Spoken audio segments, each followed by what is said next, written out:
we're going to have a problem thinking of you, David.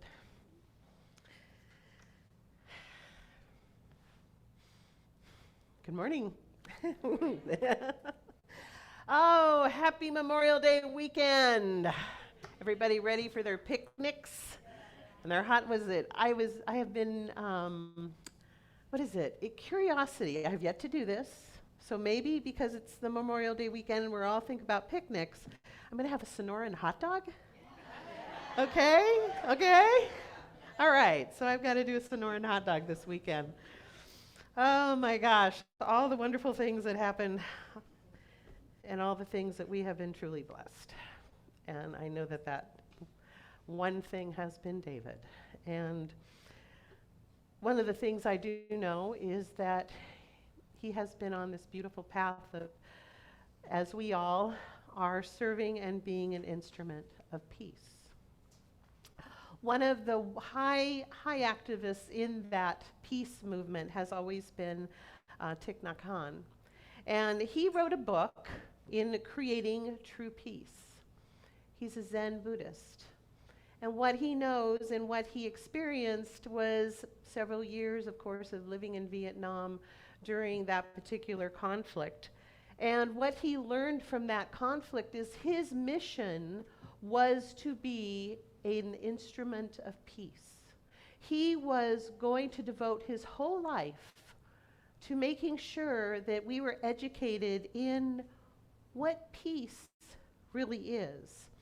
And what he felt is violence is an outmoded response we can no longer afford. We really can't as a society, as humanity. There is no reason really for conflict when we have all the tools, especially here in Science of Mind. What do we teach? We teach peace. We teach how to be with each other. We know and accept each other. Yeah, we have some differences. It's okay. But what we do is we realize that we are that instrument of peace. So many of us, have thought, well, they did this to me and they did that to me. And we look at it as, well, they're the enemy. Not really. There is no enemy, just the one that you make up in your head. And that's what I call stinking thinking, where we have that negative influence of that shadows our days and our nights and all that wonderful things. So when we confront, I'm striking that word. Right? Okay, so when we come into a situation with another person that we may not exactly see eye to eye, what do? We usually have to share our ideas and make sure they know exactly what we're thinking and our opinion, and we're right and they're wrong. How's that working for you? Right? How is that working for you? And I guess what I also want to ask you is, how many people in your life have you excommunicated because you feel that they don't share the same views as you do?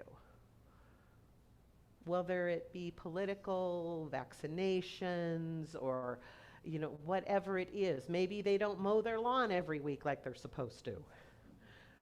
But you have this uncomfortableness, this disagreement that you continually have to have with this person or persons. Why? Why, as a human, do we want to create that uncomfortableness, that oil and water mixture, when really we don't have to do that? Maybe it gives us something to do. Maybe conflict, for whatever reason, we decide that, okay, well, this morning I'm not feeling real good, so everybody else in the world shouldn't feel good. So I'm going to go out and cause some trouble, whatever I can do. I'm going to figure out a way of making everybody else feel like I do. What would it feel like if you woke up and say, what can I do to make things more positive, not only for myself, but everyone else around me. You might be in a very long line at the gas station, like Costco, where it seems endless. And you just think, come on, people, let's go. Come on, you put it in, you put the thing in. Don't have to wait for your receipt, all that wonderful stuff, right? I got to get somewhere. What about just breathing and taking that time in the car to say, I get a break. And whatever that person is doing is okay.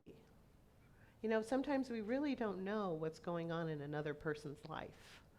And they might be having a difficult time. And maybe just allowing that person a little bit of extra time helps them because they're dealing with a difficult situation. You know, it's about our relationship with each other. Thich Nhat Hanh said, in the depths of our consciousness, we each have both the seeds of compassion and the seeds of violence. Our mind is like a garden and contains all kinds of seeds. Seeds of understanding, seeds of forgiveness, of mindfulness, and seeds of ignorance, fear, and hatred. At any given moment, we can behave either in violence or compassion, depending on the strength of the seeds within us. So what kind of seeds are you throwing around? What kind of seeds are you planting? How do we use our seeds of compassion, of peace? So how do we experience peace within ourselves? Well, I'm going to give you 3 clues. And they're called being centered, being curious, or in the act of discovery, or accepting connectedness. So the first one, I actually compare it to Aikido.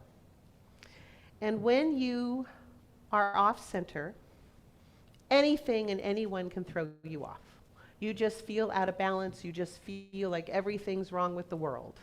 But if you remain centered, if you remain in that peaceful and mindness, then whatever is going on around you, you can say, you know what? This or something better. What is mine to know? You can ask it questions and say, what am I to learn from all of this and so much more? Conflicts often carry that off-centeredness because we really are outside of ourselves. We're not really thinking about the loving person that we can be and we can express. We're actually kind of out here. You know, I was thinking, Jesus, as we say, was a great example. And how he was the great example is he was a rebel. And all things considered, he was a revolutionary. And if you ever want to know how revolutionary he was, just read the Sermon on the Mount. Because what he talks about is, he talks about the nature of God and what our own nature is with that relationship with God. He tells us the meaning of life and death and shows us why we make mistakes. And other people know that as sin. And there is no sin, just mistakes. Why we yield to temptation and why we become sick and impoverished and mature. I don't like to use the word old. And most important of all, he tells us how these trials may be overcome and how we may bring health, happiness, and true prosperity into our lives.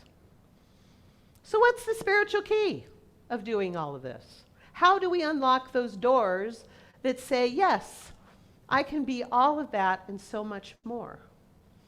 How do I deal with the outside world when it's all coming into me? Well, first of all, let's get rid of the victimhood. You're not victims. No one is against you, and God is certainly not against you. But we tend to think that because when things go wrong, oh my gosh, my whole world is falling apart. Well, have you ever thought about it's falling together? That all those things that are going away naturally, and you're going, wait, I gotta have, no, this can't go away. But the God particle of the universe is saying, no, you're done with this. You don't need to play with this anymore. I've got a higher good for you. So here it is. Here it is. This is what I want you to know, not only about yourself, but what is operating in your world. That there are gifts, that whatever it is that you're experiencing, that you think the world is coming to an end, it's actually beginning. We each have a new beginning. God gives us that. So often, when we think that things are against us, we just run and hide. Why should I try? It's just going to get worse. Well, have you ever thought the minute that you step out that door or step out of your comfort zone, that things might just get better? You might learn something about yourself. Oh my gosh. You might learn something about your relationship with God, too. How many of us talk to God? Right. Most of us think, oh, well, I'm just talking nothing. No, you're not. Because the power of your word is activated. When we put our word into this atmosphere, it is activated. It is heard. And yes, sometimes what we speak doesn't always come out the way we want it, but it's because we are to be shown a better way. But it is heard. So talk. Talk as loud and with volition and just absolute convincing yourself that this is what's really true. So the second step is discovery. How many of us are really curious about our what's going on in the world, or how many of us actually shut it off? How many of us will actually stand with a person and feel a connection? And I'm not talking love, even though, yes, love is part of it.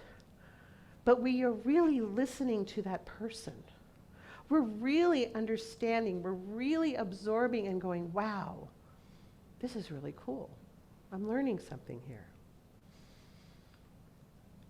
What is emerging from this encounter? You know, there's no mistakes why we run into people or we have certain situations that happen during the day. You know, we can be in the grocery store and maybe somebody pays for your groceries.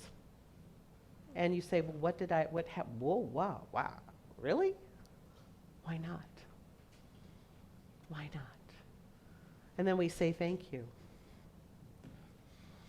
So when we're on an adventure of discovery, let's make an agreement, or actually let's make a peace treaty. Let's try to be good with ourselves. Instead of saying, oh my God, I can't believe I just did that. Make peace with yourself. Make peace with what is going on in your world. So here's an assignment. If you choose to accept it, make yourself your own peace treaty. Dear self, I promise to practice and live my daily life in a way that nurtures peace, or something else. The other thing is, and this is a big one, I dare you all to quit reading negative material. How many of us will read some kind of news headlines or whatever, and we just get, right? We get all an attitude. It's like I drive my husband crazy because I don't like to listen to the news. In fact, there's a news station called CNN. I call it constantly negative news. So there. So when we look at that kind of things, what is really supporting us? Negative news is just continuing to feed the fire of negativity. And does it produce peace? Probably not. Because what happens is it spurs us on. Well, they shouldn't be doing this, and that party shouldn't be doing that, and blah, blah, blah. It makes us angry.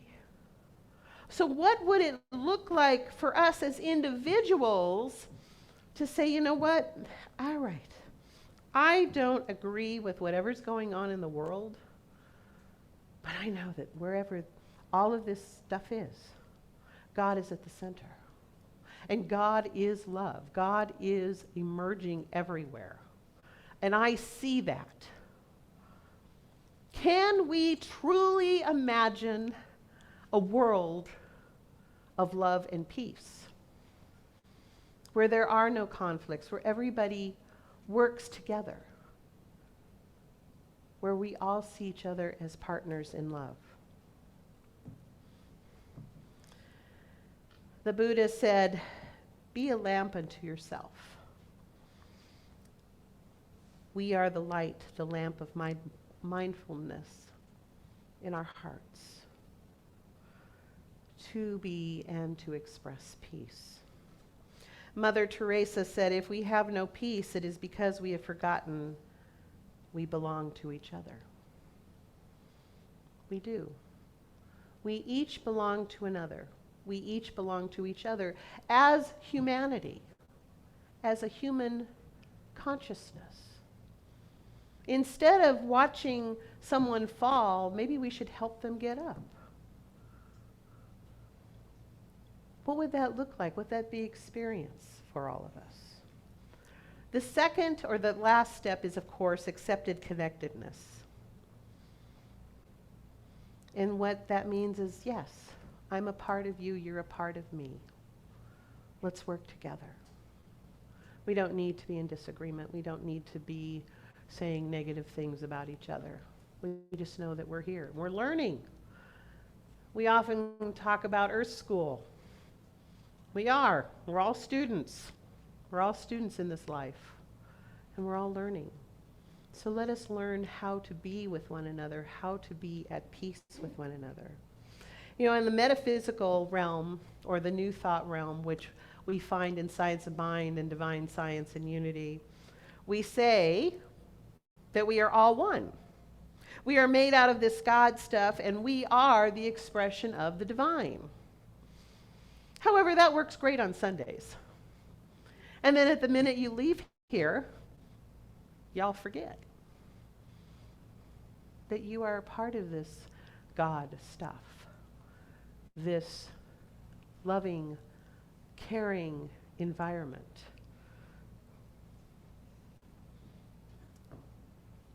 We might step out of here and be in a conversation with someone and say, really, I'm connected with this person? How can I be connected with this person? They don't see anything I do.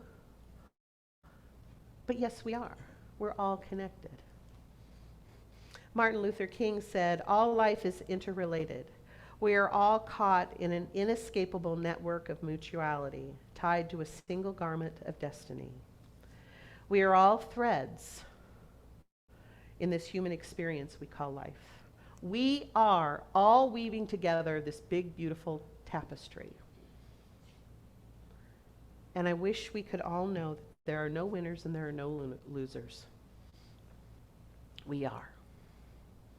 We are all together.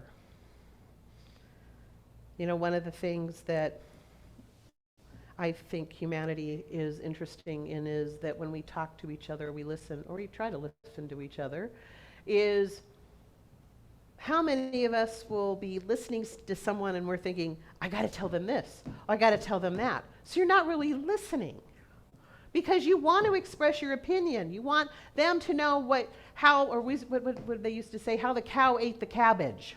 Really? How did the cow eat really the cabbage? Okay, he did it this way, or she did it that way, or they did it that way. Because that's the way I see it. So what would happen if we just kind of let it go and we said, wow, I really learned a lot from this person. I connected with this person. This is kind of cool. Instead of trying to think, well, they need to know this. They don't need to know anything. We need to sometimes keep our opinions to ourselves. Stephen Covey wrote, "Seek first to understand rather than to be understood." This habit means not talking about yourself during a conversation. It means wanting to experience something new from the other person, wanting to discover a new way of seeing the world, wanting to truly stand in the other's shoes and feel their unique pain and their unique joy. I'm going to read that again. Wanting to truly stand in the other's shoes and feel their unique pain and their unique joy. How many of us do that? We need to remember that we are truly spirit. We are truly part of that divine energy, that divine source. Yes, we all have different experiences. That's what makes us fun. We have different conditioning. Yeah, and that's the part right there, the conditioning, where we've grown up, what we've read, how we've spent our life. This is what we've been conditioned to. So that's why we find difference. Difference is great. It stretches us. Doesn't mean that because you find difference, there has to be something bad. Ernest Holmes said that out of any set of chaos that now exists, we can produce harmony if we will move in God, in the nature of understanding, in the nature of co-creating. Here's some questions that I'd like to ask all of you to ask yourself. How would the world look today if in 9/11 our national and world leaders would have first sought to understand others? To pause to our reaction in anger and conflict in a situation,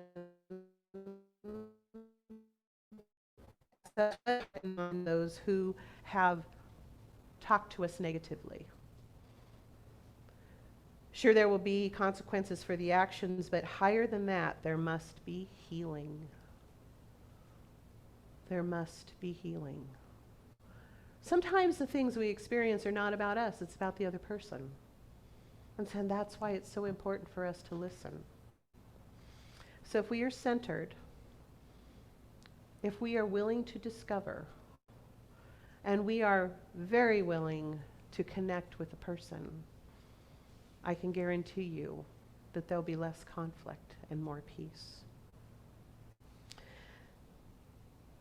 Thich Nhat Hanh said the only way out of violence and conflict is for us to embrace the practice of peace, to think and act with compassion, love, and understanding. I truly believe that. So there was this little boy, and he was standing in the vestibule of his church, and he's looking up at a plaque. And along comes the pastor of the church, and he's watching this little boy look at this plaque very curiously. He's studying it. And he said, "Johnny, can I help you? You have any questions?" And Johnny goes, "What are all those names on that plaque?" And the pastor says, "Well, those are the people that have died in service." And all of a sudden, Johnny gets very sullen. And he looks at the pastor and he goes, "Is that the 9 or the 11? I know. That's why I don't tell jokes. With that, let me invite you all to please close your eyes. And let us be mindful and pray together. Knowing that right here, right now, in this beautiful room of divine source, divine unity, there is love. There is always continuous love. There is peace. There is harmony. And we are the instruments of peace. That we, as we leave here today, we continue that journey of peace. We continue to flow from ourselves a peace, a love, and a beautiful light that shines into the world and then beyond. It is for this light and this love and this peace and this harmony I know to be so to grow and grow. And it is for all of this and so much more that I say thank you, God. Thank you for giving us the information, to allowing us to figure out how to be at peace with each other, for showing us the way, for guiding us. So I release this prayer into God's perfect law, perfect love, perfect peace, knowing this all to be so, as together we say, and so it is. Amen.